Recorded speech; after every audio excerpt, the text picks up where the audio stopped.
So it's pretty clear to me that our local bus network still doesn't meet the needs of our local community or people visiting our region, especially those that do not have access to public transport. Even people who do have public transport access still gravitate to driving, either because they can't access their destination by public transport, it's not fast enough, or the public transport system doesn't operate at all hours of the day.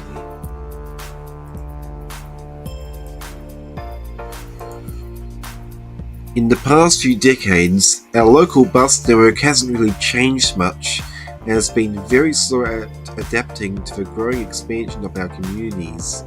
An example of our network being slow to adapt to our community needs is over in White Fox Rise. The housing estates first started getting built in 2007, going by the Google Street View images. By 2009, Victoria Cross Parade was fully opened. It was only until December 2013/January 2014 when there was finally a bus service to White Fox Rise. Although the housing estate only has direct access to public transport on weekdays, do note that the service was only able to be provided as there was no cost associated with implementing it. A similar story has happened only recently in the eastern parts of Laguna along Kerr Road, where housing has started being built from around 2018 onwards, and only at the beginning of 2023 was there an official bus service provided. Clara currently has a housing estate under construction since around 2013, and there has been no public transport implemented whatsoever for the 10 years the housing estate has been under construction, with the only thing close to it being the school buses. So it's pretty clear to me that in Albury Wodonga, we often build new places such as housing developments well before we even think about providing a public transport service to said place. But do you know that not every city does this? Not even elsewhere in Australia. Over in Sydney, at many locations, developments are often built near public transport, particularly near railway stations. This is because much of Sydney's rail network has already been well established well before many of those developments came in. It happens in many parts of Sydney, but a great example of this is in the part of Sydney I grew up in, Penrith. Penrith Station first opened in 1863. By this point in time, much of the surrounding parts of Penrith would have mainly been agricultural zones, and maybe a few neighbourhoods of low-density housing, and perhaps there are even bits of bushland around. In recent decades, Penrith has become a busy hub for all transport heading to the Blue Mountains, and smaller townships on the western edge of Sydney, such as Wallachia and Luddenham, to the south, and Londonderry to Castlereagh to the north. Penrith is now the last major stop in Sydney before reaching the Blue Mountains and beyond. Penrith's bus network is similar to those across many parts of Perth over in Western Australia, where some local buses are often used as feeders for the trains. Some routes such as the 770, 775, 776 haven't changed much in terms of route paths. I remember when I was a child and I lived in Kingswood, I remember being on the minibus to school on most mornings from my early years of primary school in the early 2010s, and I often would see the Route 775 bus turn from O'Connell Street in Kingswood towards Mount Druitt. Another example of building around public transport occurs in Perth. In recent decades, Perth has rapidly expanded its rail network and is in the process of doing a huge program where many new rail lines are being built, such as a line to Ellenbrook, where for many years it has been left behind when it comes to building public transport. The same can be said for the airport, as well as some of Perth's eastern suburbs, where only recently was there a new rail line built, which opened in 2022.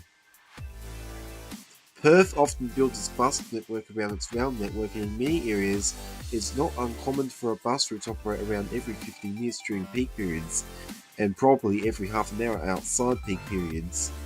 Perth often builds all its pedestrian, active and public transport networks before any infrastructure for private cars.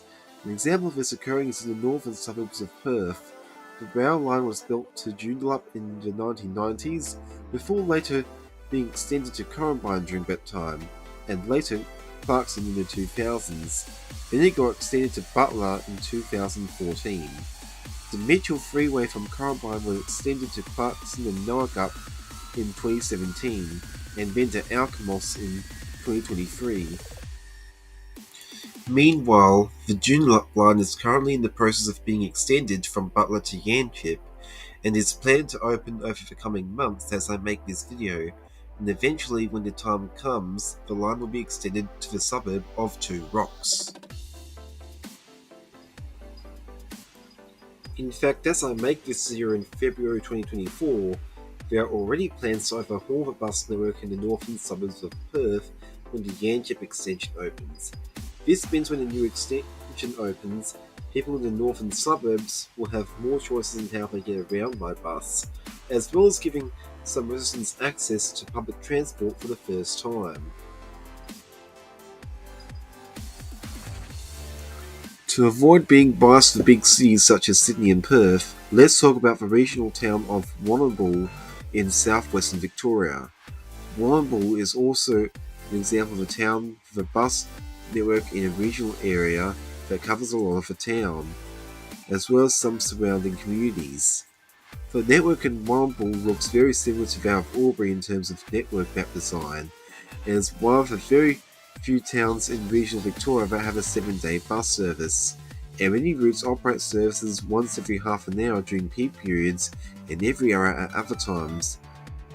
Many developments are being built near public transport, but they could be making estates by having some housing estates not being built near public transport or a bus stop, just like Wodonga, which I'm just about to talk about. But if anyone wants to fact check me, please feel free to do so in the comments below. Back at home in Wodonga, we also build near public transport, but unfortunately we often don't build any bus stops near the routes. An example of Wodonga building near bus routes is in the Lever-Barranduda Growth Corridor, where we are building some housing estates near the route B to Barranduda, but the problem is we aren't putting down any bus stops, nor are we building any safe paths to the bus stops that already exist. There are certainly other cities with worse public transport networks than we do, such as much of Melbourne and Shepparton. In Shepparton, there are 2 bus network maps, like what Wodonga sort of has right now, despite all bus services in the area being run by the same government. Many bus routes in Shepparton are very long and indirect and aren't really streamlined. There are a few good routes in terms of route paths, such as the Route 1 between Shepparton and Mooroopna, and the Route 9 to Ockeroo's Swim Centre, which are quite straightforward routes. It is even said that there may be some services that do run weekends that aren't advertised on the official timetables. There are multiple routes that only run Monday to Friday, and there aren't as many buses out on Saturdays, and nothing on Sundays. The network map is run by 2 operators, just like Albury, which are Dysons. Yes, the operator that operates up in Wodonga, running much of Shepparton, and Jacobson's, which run in the neighbouring Mooroopna. In Melbourne, public transit services are often very slow, especially buses, and many routes can be very incoherent and can be difficult to understand. Many bus routes are very complex and indirect. A great example of this is the Route 566, linking Preston and Layla via Milk Park, Bundoora, Greensborough, and Watsonia? Okay, this is very confusing. A lot of routes don't operate services on weekends, and if they do, they are often quite infrequent. There are some better routes, such as the Orbital Smart Bus routes, which are more coherent and act like high-frequency public transport routes that go around the Melbourne CBD rather than through the Melbourne CBD. But it still takes a long time to get to places, but to be honest, I think they can be a bit more frequent on weekends.